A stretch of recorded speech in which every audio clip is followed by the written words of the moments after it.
ज़मीन आपकी हो लेकिन कब्ज़ा किसी और का। एक ऐसा सिस्टम जो ब्रिटिशर्स ने बनाया था लेकिन आज भी चल रहा है। वक्फ, एक शब्द जिसके नाम पर हो रहा है $1 बिलियन का लैंड गेम। क्या सच में वक्फ बोर्ड किसी भी ज़मीन को अपना कर सकता है? और अब ये नया बिल क्या बदलने वाला है? नमस्कार दोस्तों, स्वागत है एक नए एपिसोड में। आज हम बात करने वाले हैं एक ऐसे मुद्दे पर जो हेडलाइंस बना हुआ है लेकिन लोगों को इसका असली मतलब समझ नहीं आता। वक्फ ये क्या है, ये कंट्रोवर्सी क्यों इतनी बढ़ गई है और रीसेंट वक्फ रिपील बिल 2024 क्या नया लाने वाला है। पूरे वीडियो में हम फैक्ट्स, हिस्ट्री, लॉज और रीसेंट डेवलपमेंट को सिंपल तरीके से समझेंगे। तो वीडियो को लाइक करें, चैनल को सब्सक्राइब करें और इस वीडियो के एंड तक जरूर बने रहें। सबसे पहले बेसिक समझते हैं, वक्फ होता क्या है। वक्फ एक इस्लामिक चैरिटेबल ट्रस्ट होता है।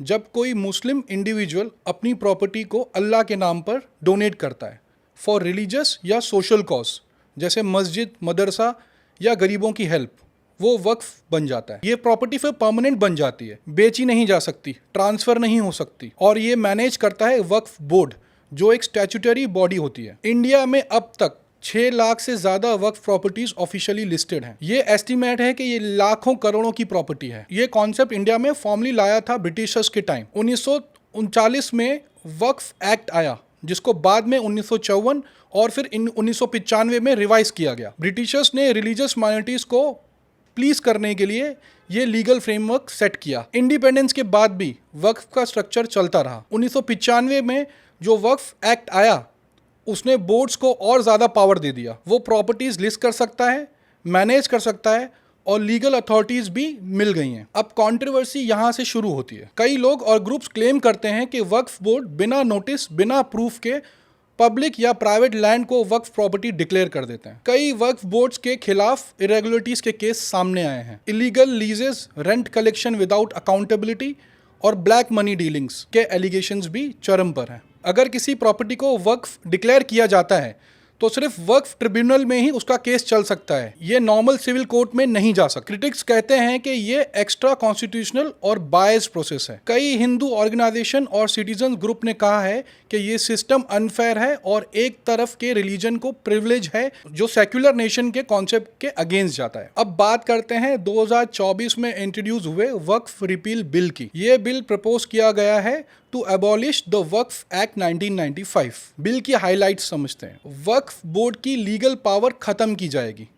सिर्फ वक्फ प्रॉपर्टीज को सेंट्रल या स्टेट गवर्नमेंट के अंडर रजिस्टर किया जाएगा। पब्लिक नोटिस के बिना कोई भी जमीन वक्फ नहीं बन सकती। हर क्लेम पर ट्रांसपेरेंट जुडिशियल स्क्रूटनी मैंडेटरी होगा। वक्फ ट्रिब्यूनल्स को डिसॉल्व किया जाएगा। सपोर्टर्स कहते हैं ये स्टेप सेक्युलरिज्म के फेवर में है और लैंड ग्रैब को रोकेगा। क्रिटिक्स, मेनली मुस्लिम ऑर्गेनाइजेशन, कहते हैं ये उनके रिलीजियस राइट्स में इंटरफेरेंस है और डिस्क्रिमिनेशन है। अब कुछ रियल वर्ल्ड एग्जांपल्स देखते हैं। कर्नाटका में 2022 में 7,000 एकड़ लैंड सडनली वक्फ डिक्लेयर होने का केस हुआ था। महाराष्ट्र में रेलवे लैंड वक्फ बोर्ड ने क्लेम किया और केस कोर्ट तक गया। दिल्ली में कई स्कूल्स, हॉस्पिटल्स और प्राइवेट लैंड्स पे वक्फ का क्लेम हुआ। ऐसे कई डिस्प्यूटेड केस चल रहे हैं जहां वक्फ बोर्ड ने जमीन क्लेम की और एक्चुअल ओनर्स को कोर्ट में जाना पड़ा। तो सवाल यही है, सॉल्यूशन क्या है? एक यूनिफॉर्म लैंड लॉ होना चाहिए जो सबके लिए सेम हो, बिना रिलीजियस बायस के। वक्फ प्रॉपर्टीज को भी आरटीआई और ऑडिटिंग के अंडर लाना होगा। ट्रांसपेरेंसी,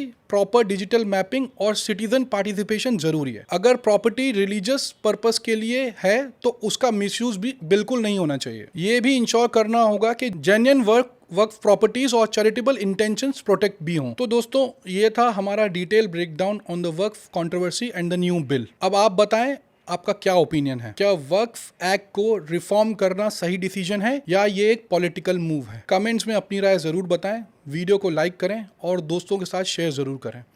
ऐसे ही और करंट इशू एक्सप्लेनर्स के लिए don't forget to subscribe our channel. Thank you.